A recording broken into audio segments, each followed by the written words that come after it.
देखो बच्चा, ये अपना लेक्चर नंबर 5 है बीआरएफ का। ध्यान, rights of holder in due course. ठीक है, राइट्स क्या क्या होते हैं होल्डर इन ड्यू कोर्स के? बच्चे, सबसे पहली बात है प्रेजम्पशन। प्रेजम्पशन करने का क्या मतलब होता है? हम अगर किसी भी चीज को प्रिज्यूम कर रहे हैं तो उसका क्या मतलब होगा?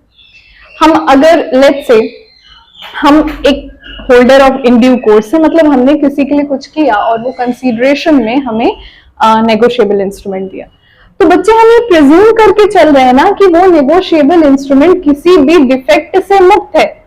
वो किसी भी आने वाले कंटिंजेंसीज में अगर हम अपने लाइबिलिटी को दे दें तो उसको पेमेंट मिल जाएगी, या आने वाले समय में हमें पेमेंट मिल जाएगी।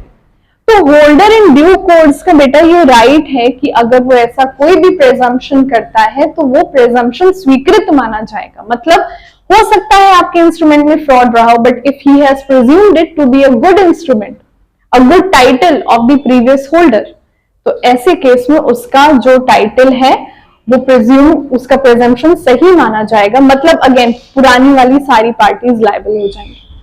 बच्चे, विदाउट कंसीडरेशन, देखो ये भी होता है। कैसे विदाउट कंसीडरेशन को जरा समझने की कोशिश करो।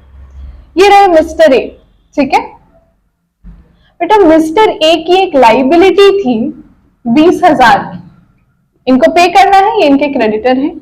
और मिस्टर ए के एक एसेट थे 20,000 के, यानी इनके डेटर हैं ये।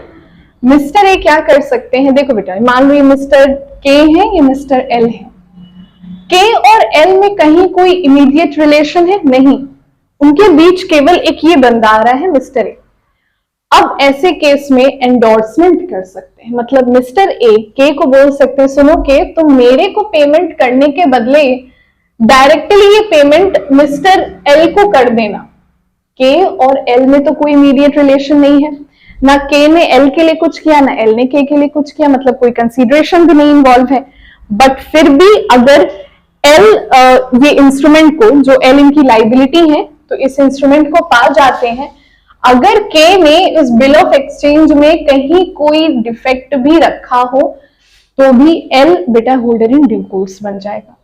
और क्योंकि वो होल्डर इन ड्यू कोर्स बन जाएगा, इसलिए उसको सारे राइट्स, सारे प्रिविलेजेस दिए जाएंगे। और याद रखना, वो दोनों प्रायर पार्टी को लायबल कर देगा। मतलब अगर इसको पेमेंट पाने में कहीं कोई दिक्कत आई तो मिस्टर ए भी लायबल है और मिस्टर के भी लायबल है। ठीक है बेटा।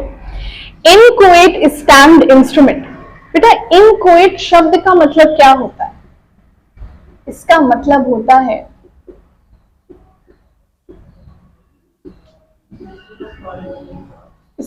है बेटा इनकम्प्लीट।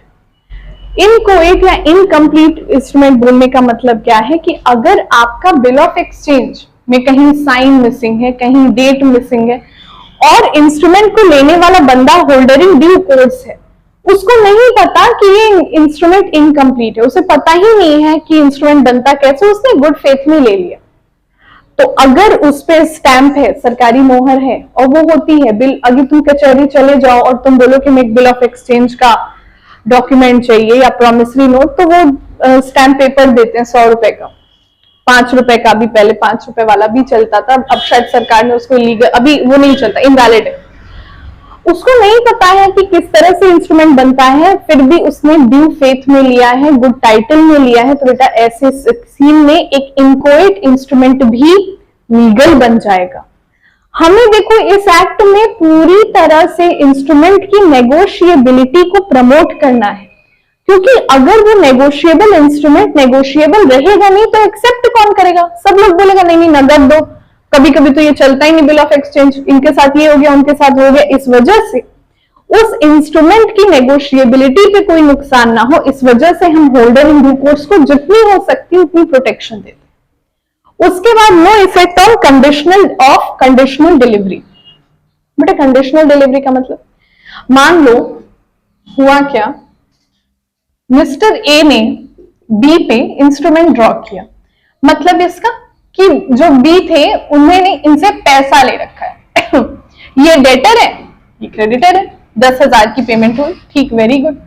अब no effect of conditional delivery बोलने का मतलब है कि ये इंस्ट्रूमेंट इन्हें बिना किसी कंडीशन के, एब्सोल्यूट कंडीशन में उन्हें पहुंचा, एब्सोल्यूटनेस में पहुंचाने, कहीं कोई कंडीशन नहीं लगाना, तो मेरे लिए ये करो तब जाके मैं इंस्ट्रूमेंट दूंगा, नहीं। पहले भी हम लोग किए थे, कल फीचर्स किए थे, तो तीनों में एक चीज क्या कॉमन थी, अनकंडीशनल एंड एब्सोल्यूट, वही चीज है। लाइबिलिटी ऑफ प्रायर पार्टी, मतलब यहाँ पे होल्डर इन ड्यू कोर्स के पहले जितनी भी प्रायर पार्टीज हैं वो होल्डर इन ड्यू कोर्स के लिए लायबल हो जाती है।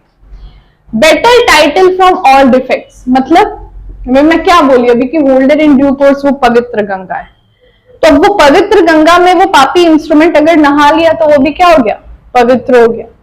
एंड देन फिक्टिशियस बिल, ये थोड़ा समझना बेटा, फिक्टिशियस बिल का मतलब ये है, मिस्टर ए ने, एक डेटर हैं, उन्होंने बी जो उनके क्रेडिटर थे उनको प्रॉमिसरी नोट दिया, प्रॉमिसरी नोट नहीं, एक बिल ऑफ एक्सचेंज पकड़ा दिया और बोला ये बिल ऑफ एक्सचेंज मेरे एक डेटर का है मिस्टर सी, जिसका 10,000 का अमाउंट ड्यू है सर, वो आपको पेमेंट कर देगा, मतलब अपना एक एसेट हमने अपनी एक लाइबिलिटी को एंडोर्स कर दिया। मिस्टर बी ने बेटा गुड फेथ में वो इंस्ट्रूमेंट रख लिया।